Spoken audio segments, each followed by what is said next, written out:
Good morning, everyone. Hello, hello. Welcome to the Storytellers Stage. My name is Anna Smith. I am very pleased to be here hosting a few things today, so do hang around and come back and see us.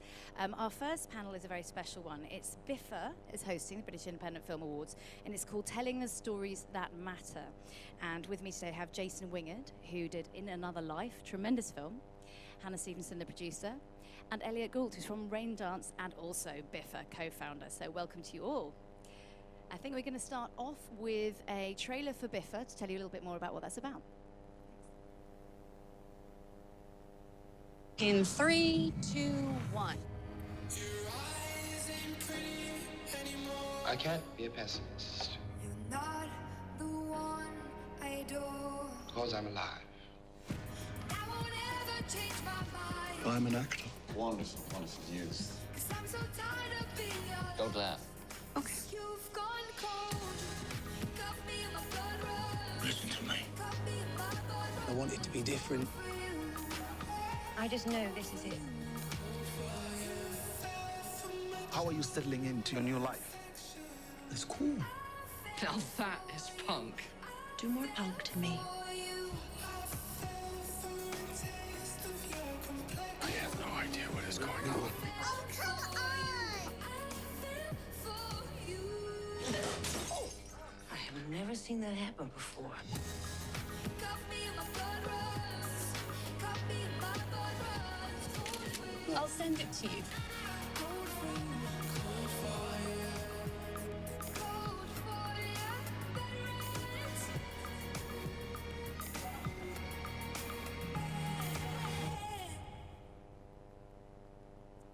So yes, bravo.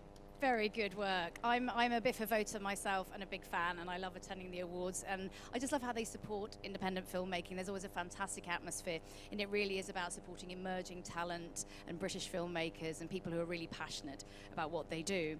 And this year, of course, the Discovery Award went to Jason and Hannah's film, and In Another Life, I'm going to show you a trailer in a second. It is an astonishing film. It's a heartbreaking film. It's about refugees in Calais, and I think this makes it perfect for this session about telling stories that matter. So let's have a look at a clip of that. Ne vous laissez pas faire. Ne vous laissez pas engorger.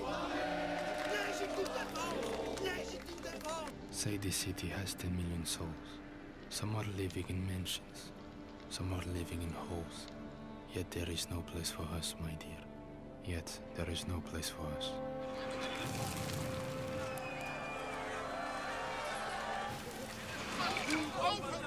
You've been saying the same thing on and on. Yusuf, my family is going to send me this, my family is going to send them that. The money never comes. Open the borders. Open the borders.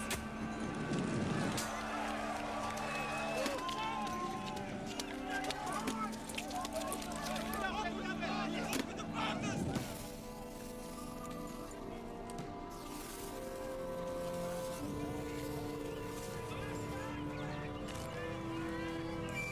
In another life, I was a teacher. Now I'm a refugee, a Syrian. My name is Adnan.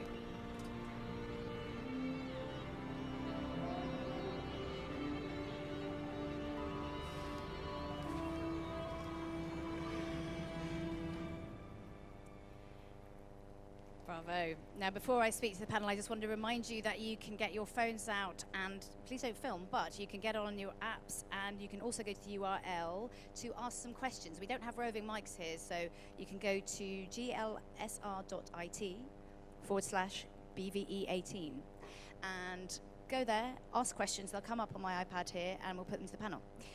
Now, Jason, why was this story important for you to tell? I think, like most people, we were watching stuff coming through on the news, and I felt a little bit disconnected, like I didn't know what the real story was in Calais. So that kind of drove the story forward, I think, wanting to know more for myself about what was going on, particularly in Calais. Because I saw lots of people, news footage was of people jumping on trucks, and it felt a little bit like scaremongering. And so you weren't really getting to the heart of the story. So I wanted to go and make a story and learn about the refugee crisis from within, really. So that was the drive. And Hannah, at what point did you get involved in the project? Were you there from the start? Not from the start, no.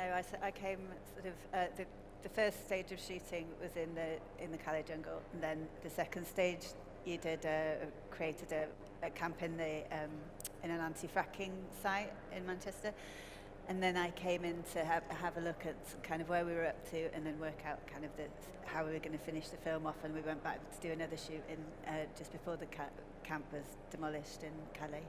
After. Well, people can hear us now. Can they? Can you People hear? hear. I don't think people can hear that. Yes. Yeah. There's some nods. I think they can hear us better than we can hear each other. Oh, hopefully, but speak up. Elliot, when you first saw this, what struck you as special about it in terms of its storytelling? And obviously it won our Discovery Award at BIFA. It not only won that, it won the best film at Raindance as well. There you go. And based on that, we run the Raindance Film Festival as our tagline is "Discover, be discovered," and it's really hard, to pick up the gems. It's actually easy. What's hard about it is we had 10,500 films submitted from 120 countries. So when our programming team stumbled across this film by an unknown, they went, "Hey, wow." And then we put it in competition, and thankfully our jury liked it as much as we did, and then it ends up at the British Independent Film Awards. I think what our role is to add a little bit of marketing, because it's a marketing industry. The problem that Jason and Hannah have, wonderful as their film is, and if any of you get a chance to see it, or have seen it, tell your friends to see it, it's so hard to see these films. And what we love about this film, and other films at Raindance, I might add, is that it's social impact. You see, films are such a powerful way to change people's lives. And we live in this hate-filled world because we don't understand how people live and work and play in other societies and cultures. And this movie will take you for an hour and a half into the peril and horror of what we are doing to visitors to our continent. And it's disgusting what we Europeans are doing to newcomers. I agree. I mean, it was one of those films where you think you're a compassionate person, you think you care about the refugee crisis, but I watched this film and I felt guilty because there are some incredible scenes. For example, there's in a cafe, and there's some people just sort of looking down their nose at refugees because they haven't had a chance to wash, and it calls you into task yourself about how you react to people. Can you tell me a little bit more about incorporating that into the film? Well, we shot the film in 3 different stages. So we did 10 days initially in the jungle. Then we built a set on an anti-fracking camp near Manchester, and then we went back to finish off the shooting a year later. So we were incorporating stories that we'd heard from refugees into our film. So that was a true story that somebody had told us about going into a cafe and being given paper cups rather than porcelain, and that was, and it's the kind of thing that works really, because it's visual, it works really nicely on film. Yeah. Hannah, were there any moments in the research process that you found particularly moving, that you felt found their way into the final story? I think overwhelmingly, the stories that you hear. I mean, I came to it when we had quite a body of the film, and then we were thinking about how to finish it off. I think there's Mima, who was somebody that Jason met on the camp when he first went out there. He actually managed to get over to the UK, but under a train, and then he contacted Jason when he arrived here, and then came up to the second stage of the filming. So it kind of helps to blur the lines between the real camp and our fake jungle. But he sort of shared his story on camera when we were not really expecting it, and it's just an utterly moving piece. And he talks about kind of the boat journey that he made across, and what happened there.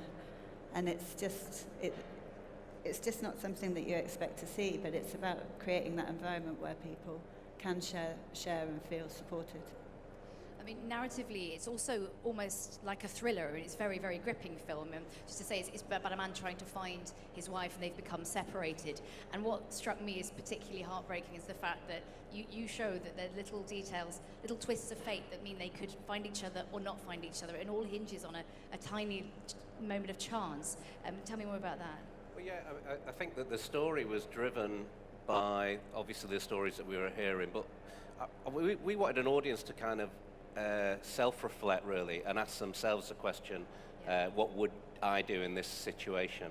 So we tried not to politicize the film itself, just show what the circumstances were, and then all of those questions you could more or less, you're asking about the refugee crisis, you can apply to yourself. Where would you go if you couldn't stay in the UK? And your choices would be based around where you knew people, where you'd visited before, which language you spoke, and they'd be all logical choices. And so, so it was really about self-reflection. I think that, we wanted the audience to self-reflect. Yeah, thank you. We've had one question. This looks like such an incredible film. I can't believe I haven't seen it on social media, is the question. How are you leveraging Instagram, Facebook, etc.? Yeah, we obviously not very well. I've seen some of your tweets. Yeah, we do have a social media presence, but it's difficult. We've had a limited release, which we've kind of been doing ourselves, and we've got the website, obviously. But it's an area that, obviously, filmmakers, when you make your film and you realize that's only a fraction of the battle, getting the film out there and distributed is, something that we've all got to get better at, I suppose. But, you live and learn, and we're learning along the way, I think. Yeah, and we've made some connections through, through the festival exposure that we've got. The awards have just been brilliant, so it's opening doors, and we're hoping maybe to do, maybe a TV opportunity or something like that might help to get the exposure for it. We're also working with different charities as well about getting the supporting films within communities that's relevant and things. So, Elliot, what do you feel BIFA's role is past the actual the film awards in promoting this kind of work? Well, the big bottleneck is in distribution. So what we're focusing on is how to make, to win a BIFA to the filmmakers is great, but our goal is to make, when they see that BIFA logo on a film poster, they go, oh my God, this has got a certain cachet, a certain pedigree. Maybe instead of seeing Brad Pitt or Johnny Depp, we'll take a chance because that logo's on it. A bit like the Brit Awards do for music, you see, and that's what our goal is. And it's an easy job because we have such great content, so many great films as this one, In Another Life. Google it, In Another Life. Yes. And if you can't find it, look at Raindance on Twitter, because we're shouting about it every single day. That's how much we believe in it.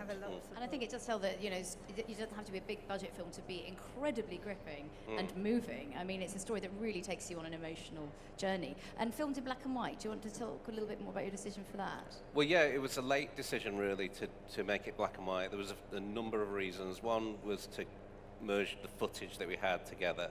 And then there was other reasons. Someone said to me that the camp reminded them of a concentration camp. And then the other one was political. It was that I looked at the camp and thought, well, this is a microcosm of the world's problems in a way, because you don't see a Finnish section or a Swedish section of the camp. It's people from Africa and the Middle East, and so it was a black and white issue for me. Ah, that's cool. Interesting. Yeah. I hadn't. Yeah. Yes. So. Didn't think of that. Yeah. So it's kind of staring you in the face, and I don't think people really see it that way. So monochrome is racist. Yeah, that's what I'm saying. Well, the people, if you're from the UK, you get to parachute in and parachute out, and I thought that was a massive privilege. You're not living there. So, and that, affects the way you see the camp, I think. Can I tell a quick story? Please. 2 years ago, we had a documentary from America called Plastic Ocean. It was a bigger budget than yours, but not a whole lot. But on the social media side, they got it showed at the UN. They got it showed in 40 different countries with the equivalent of parliament and so on. Yeah. And that was 2.5 years ago now. And that's why now everyone, I think, is talking about a plastic in the ocean. Yeah. So films like this And anyone who's seen your film would go, oh my God, Calais, the jungle, oh my God, immigration, oh my God, mistreatment, oh my God, injustice. Yeah. And then I'm hoping for every 100 people that see your film, one of them decides, I've had enough of this, I'm going to fight for justice. And if that happens, even if one person does that, it makes this world a better place. And then you see all the plastic straws and all that stuff we had last week. I'm pretty sure that was kick-started by the single documentary. Yeah, well, I think that can happen, can't it, with films, you know. But it's strange, isn't it, because Calais disappeared from the media, but they haven't really dealt with the problem. They dispersed the camp, but there's still thousands of people living in and around Calais. So it's the equivalent of brushing it under the carpet, out of sight, out of mind. No, it's horrible. It's horrible. Have you had any anecdotal evidence that people have watched your film and felt moved to get involved? Yeah, the day after my brother watched it, he rang me and went, okay, I need to go and donate some clothes. Where can I go and do that from? But, you know, just to drive that sort of change, it's small, but it's good. Yeah, I mean, you know, we had one guy who stormed out. I thought that was quite an achievement as well, because I'm going, well, it's challenging your worldview, you know, and if you're not happy with that, I think that's okay too, you know. I'd rather a film did something, you got some kind of emotional response to it. There was a great Q&A in Brighton, actually, and I just started speaking. There was a little old man who'd been out with his family, dragged along, and he just went, oh, Jesus Christ, as soon as I started talking. I thought, he's been put through hell. It's this right-wing gold man having to watch our film. You'd accept right-wing questions. I thought that was quite funny. But that night at BIFA, when you found out you won the award, I didn't know until that moment. And you came up with the guy from the film. That's right, Mima. It was so emotional. He just could not believe that he was plucked from a desolation and obscurity, and now in front of all these people, and getting a little bit of spotlight on him. Yeah. I mean, as Hannah said, you know, Mima, we met him on the first day in the camp. He got to the UK under a train. And then he joined us on the camp in Warrington, and the world started to blur together. But we joked on the first time when we met, you know, that we'll see each other in London at the premiere, and we didn't meet there, but obviously we met at the BIFAs, which was an incredible moment. Because, of course, you meet people in the jungle, and you don't know whether you're ever going to see them again, you know. And there was another kid who knew nothing about the film. We just gave him a lift to the jungle. He was hitchhiking in the rain. And we dropped him off at the jungle and gave him 20 euros. And he made it to the UK as part of the children that they brought him. And he contacted me and he was saying, you know, having that 20 euros at that time was like having £1 million, you know. So it was like, it was just small gestures, kind of like, I don't know. It was strange things happened with the film. And that was nothing at all. He didn't know that we were making a film at all, that guy. But he's a boxer, 15-year-old boxer from Afghanistan, now based in Coventry, and probably representing the UK in the future. We've had some more questions through. Have you thought about approaching the Refugee Department of the UN for publicity? We've found that when we've been doing these in smaller screenings, we've been partnering with different charities. We partnered with the Red Cross when we did the Raindance showing. So Lord Dubs came down to one of our preview screenings as well. So, and we've passed that on to get towards Jeremy Corbyn. We've also been talking to like Momentum. So there are government organisations. I've not gone to the actual UN yet, but then when I went to see BIFA, and they were telling me that we can. There might be some opportunities to do that. So the big organisations aren't on the ground in Calais, and so that's a big reason as well why they kind of like. They swerve it, you know, so. Next question, what was your budget for this film and how did you get creative in solving budget issues? The budget was around about 70,000 in the end. And so what happened was that I got some development money for a different film, and knowing what I knew about film, I didn't know whether that film was ever going to go, so I thought I'll go and make another film now. And so I'd seen a documentary on Channel 4, and I used £10,000 of that money that I had to go and start shooting. It was kind of film as well that you had to just launch in and go and do it, almost like a documentary team. Because if you overthought it, you might not go, and you might not go and immerse yourself. And then we did a crowdfunder for another 10, 12,000, and then we got the rest from a private investor. And that's how the film was made. So it was, the first part was we had a trailer. So the trailer was enough to then go and do a crowdfunder, and then the crowdfunder and the trailer were enough to draw in an investor. And that was kind of always the plan. So I kept going to the editor and going, how much of a film have we got? And he's like, about 12 minutes. And I'm like, how much now?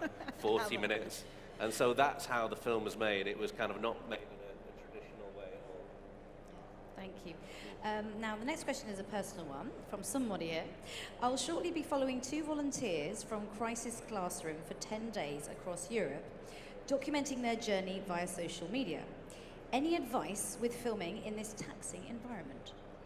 Sorry, just repeat that question. Yeah, so that this person will be shortly be following 2 volunteers from Crisis Classroom for 10 days across Europe, and they'll be documenting their journey with social media.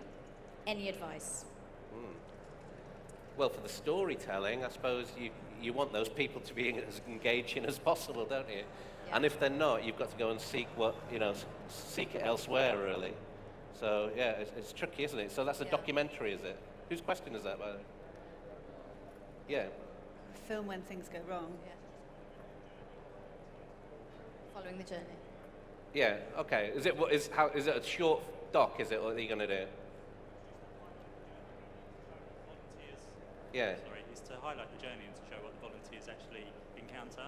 So we filmed them 3 weeks ago before they leave, and then they leave in 2 weeks, and we follow the journey for the first 10 days. They've got a 4-month tour around the different refugee camps, and it's just getting them going on social media so then they can document their own journey for the rest of it. Oh, I see. Okay. Yeah. I suppose you want as engaging a story as possible. So who are they working with? Crisis Classroom. Right, okay, yeah. I don't know, I'm kind of like, it's good that you're making it. I suppose the best thing for filmmakers is that they're making films, so yeah, good luck with it. I hope it turns out really well. Thank you. Okay, that's the best I can say. Well, when it comes to finding people to tell you great stories, how many do you speak to that don't actually make it into the final story? In the film? In another life in a film, yeah. Yeah, so we kind of had a mixture of professional actors and real refugees that were working with us. And so Yusuf, for example, I mean, this is how, give you an example of how the story changed as we were moving along. Yusuf's one of the main characters in the film, but he came out originally as our Arabic translator. So he wasn't going to be in the film at all, but we needed somebody there to kind of like play off Adnan, who's Eli Haddad, an actor from Paris. And, so he found his way into the film very quickly. And then we kind of got to the point on the 3rd stage of filming as well. We had too many English voices. We realized that we needed more Arabic speaking in the film. So we quickly cast 3 Arabic Syrian refugees who were going to work with us as well. And I think that was a good choice because otherwise your film can come across like bad Channel 5, can't it, if you've got just English speakers all the time, on a something which is predominantly Arabic speaking. Yeah. The Crisis is Arabic speaking. Yeah. Hannah, any thoughts on that? I mean, is it difficult to actually narrow it down with the sheer volume of stories that you hear? I think no, what you want to do is just tell the stories and represent with integrity. So it's getting that tone right without being too overtly kind of political. It's trying to, it's just sort of expressing stuff in the most truthful way. Yeah. So I don't think it's more about encompassing as many of those stories to get a true representation of what's happening. From all sides actually, because there's even like, the police didn't really want to be there either. So, there's scenes where there's riot scenes which would be a challenge to deal with for police.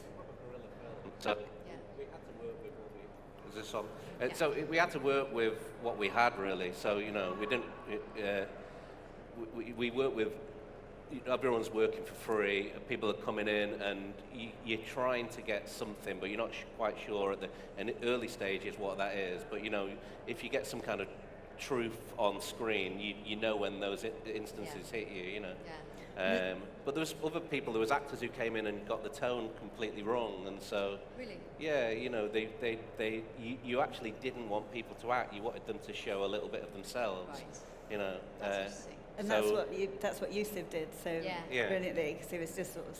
So did you have to tell someone to go home if they were getting it wrong? Or? No, we just cut them out. Okay, fair enough, cutting room floor.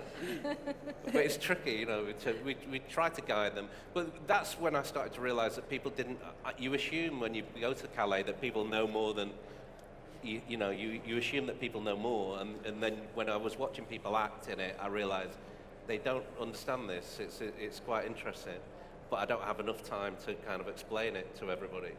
I mean, just for example, the camp in Calais, if you look at the news, I had no idea when I first arrived that there was so many different nations in the camp, and the camp is divided into little sections. And so you'll have an Eritrean section, a Sudanese section, and a Ethiopian and a Syrian.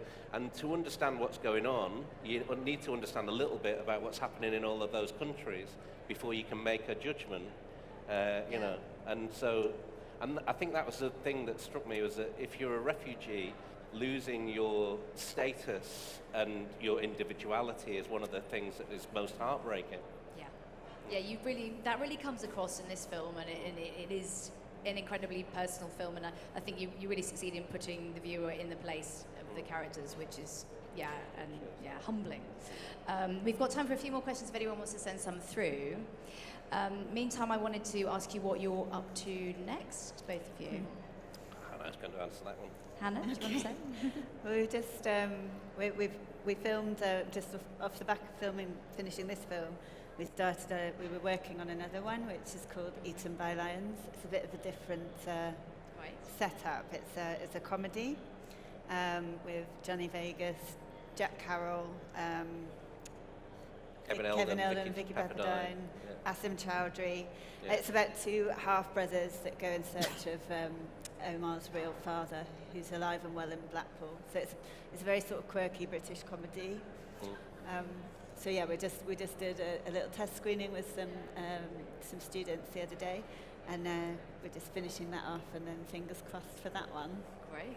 Is that going to come to Raindance? Well, hey, yeah. Yeah, it's perfect timing, actually. Once again, we're getting it, so yeah.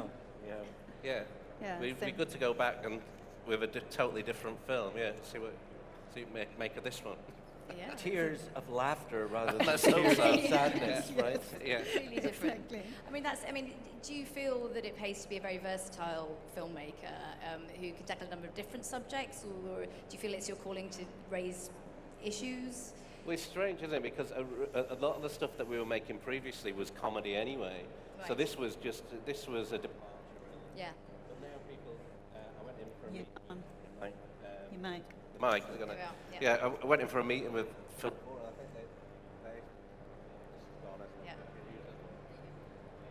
It's all right, I've got one here. So we went in for a meeting with Film 4, and I think that they are now thinking of me as this issue-based filmmaker. I was like trying to explain, no, most of the stuff that we've done is comedy, you know, this was a departure for me, but, you know. I suppose you should make films that you're drawn to, as, you know, that's the advice, I suppose. Yeah.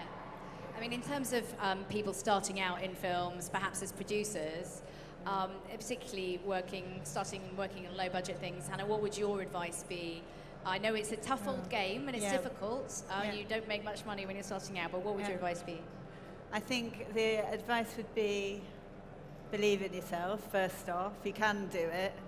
And I would also say try and get distribution contacts up front so that you know where your sort of channel is. And actually you could start your social media campaign quite early on so that people you're constantly engaging with people that might be interested in it, and then you've got access to an audience that's ready-made. Do as much as you can to pave the way. How do you think social media has changed the ability to spread the word about films? I know we sort of touched on it earlier, but compared to pre-social media. And there are two kinds of filmmakers I meet: those who loathe and abhor social media, and those that embrace it. These days, if you want to make it, you need to be good at social media and think of yourself not as a flatty to our filmmaker, but a multi-format, multi-type visual storyteller, AR, VR, documentary, narrative feature, and get your social media going, because that's what you use to get them to come at the festival screening at the Raindance Film Festival, for example.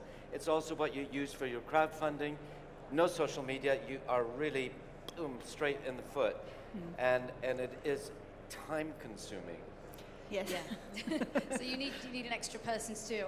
But I guess a lot of filmmakers do it themselves, don't they? Because they can't Yeah. afford to hire anyone. So yeah, it adds work, but maybe it adds publicity, I guess. Hopefully, opportunities. I think you. Definitely. Yeah. So it's about survival, isn't it, ultimately? Yeah, you've got to survive in this crazy world of social media. Yeah, yeah. And we've had a question saying, how can we get involved in BIFA? I think that might be one for you, Elliot. Well, Orestes, who's over here, he's the guy here today. So go and speak to him. We're looking. Oh right, Social yes. media, he just The said, yeah. easiest way is There to you go go. on your phone Ta-da. right now. Go to twitter.com. BIFA.film and just retweet something. Or if you like anything that you heard about today and this amazing film, In Another Life, what's your tag again? Is it In Another? In Another Life film 11, I think. Yeah. Lots of things. In Another Life was gone, so it Yeah. wasn't the most I know. catchy of handles. So say that you saw Hannah and Jason at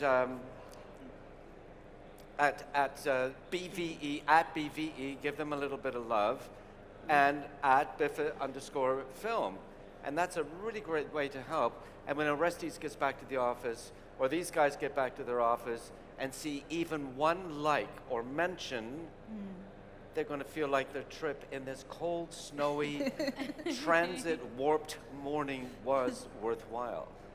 It was worth And Elliot, if people are working on films that they would like to get to BIFA's attention, how do they do that? Well, you need to submit to the British Independent Film Awards, their Yeah. website, BIFA.film, and all the rules and regulations are there too. It really, really helps if you have a short or feature that you have a UK festival screening, and the list of the 20 qualifying festivals are on the website. And it's free to submit, yes. It's free to submit, yes, which is not And the case people with other like you places. get to watch it. Yes, I get to watch it and judge it and go, yay. Yes, indeed. When we're summing up, think about the major challenges of this film. Obviously, you've talked through trying to get a sense of the place. But when you were actually filming, what for you were the hardest things to overcome? Well, I mean, the situation there was that nobody really wanted to be there, and that's one of the. So it makes for a really tense atmosphere. It's dangerous as well, and danger could come out of left field. So you've got the police who don't want you to be there, and they don't want to be there, and you can see it from their point of view. It's intimidating for them to be, because there's only 5 or 6 police and there's 3,000 refugees, and then there's traffickers that were there, and they drove their car at us at one point, and Yusuf got hit on the hip by a car. That was the most dangerous part, and so getting what you wanted in the jungle and Dunkirk was dangerous, but it was the only way to make the film really was to go in. And ironically, the kind of less danger from the actual refugees, they came from elsewhere. But I had a lot of empathy for lots of different people. The truck drivers, they're intimidated by things that were going on the roadside, and so and so logically for me, I was thinking, well, why don't they just deal with this? Deal with people's asylum claims there, and it can be. You've already got the gatekeepers, and it's hard to get in. So decide whether someone, because Mima got to the UK and got his asylum within 3 weeks, but he had to risk his life to get there, Yeah, yeah. Hannah, any thoughts on that? The biggest challenges for you? I think so. I don't know really. The biggest challenges. It's all. I guess it's access. There was quite a lot of when they were in the camp. There were quite a lot of cameras there, but it was news reports, and there's kind of this voyeurism, and exactly, it's a trust Gaining of people's the trust people. was tricky. Right. Yeah, I bet. You know, you only have a short period of time to try and explain what you're doing. At the time we were there was 20, 30 camera teams, mostly making documentaries, but I felt that documentaries were washing over people, like people had some kind of empathy fatigue. And so if you had to spend an hour and a half with 2 characters, then that was going to communicate in a different way, you know. Yeah, yeah. Did you find some people it was impossible to win over because they were just too mistrusting? Oh yeah, no doubt Yeah. about it. I mean, Yeah. also you met some people who were pretty unsavoury in there. But you know, I come from Manchester. I'm used to making unsavoury characters. You know to move on and when to move on, and you read it. And so I remember one friend of mine, he said, do you want to take some body armour? I thought, well, that's going to give the wrong impression, Wow. first of all. You try to gain people's trust. But it was just like making a documentary. We went over and spoke to people, and you gauged what they were like. And if they seemed that they were going to, you know, if there was any kind of hint of danger, we moved everybody on. Right. Well, you got the emotion. You really felt what was going on. And I think that's what distinguishes your film from maybe a news documentary. You actually felt it. And people remember emotion. They forget information. And I think that's really good. Yeah, absolutely. We've had a very pertinent question. Where are we able to watch the film? There you go. Yeah, well, we just finished this Yeah. limited cinema run, so we may do another one with kind of like, but I think that we were down south last time. Sorry. March 6th at Century, isn't it? That's right, of Oh, course, right, yeah. Sorry, first perfect time. A Raindance screening at the Century Private Members Club on March the 6th in the evening. Yeah, that's a free event, isn't it? It's a free event. Right, there you go. So March get down 6th there. at Century, lovely venue as well. Yeah, Gorgeous. that's a great question. I forgot about Yeah. that screening Well as well. done. Yeah, so, perfect. And any other ways that people can access the film? Well, we're just thinking about potentially doing another sort of indie screening. It'll depend kind of what we're doing with the other film, I think, because it's sort of, there is a lot of work that goes into that. But also we're going to be pursuing the sort of TV thing, so hopefully we'll get some exposure that way. But if people wanted to try to set up their own screenings, they could maybe get in touch. Yeah, no doubt. Yeah, that would be a great, you know, because a lot of the time we've been setting up screenings and tying in with refugee charities as well. Yeah. And so, yeah. The Imperial War Museum did one, didn't they? It seems like an incredibly important message that should continue to be spread. So I hope this is a film that runs and runs. And it seems like, do you think word of mouth is hugely important for a film like this, right? Yeah, definitely. Yeah. I mean, I think, you know, so it's really strange. It's had a really positive response.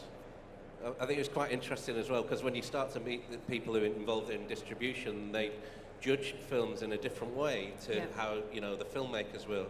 I think someone called it box office poison, which I thought was really quite funny. But it's interesting, isn't it? But we never made this film thinking it's with you know, commerciality or the commercial value in mind. It was a passion project, really, you know, and so. But there's got to be room for those kind of films as well. You know, you can't just have Wonder Woman or you know, in cinemas. We need films like this as well. Absolutely. Well, that seems like a good note to end on. Thank you, Jason, Hannah, and Elliot, for joining us. Thank you for your questions, and go watch In Another Life. Thank you. Cheers, Anna.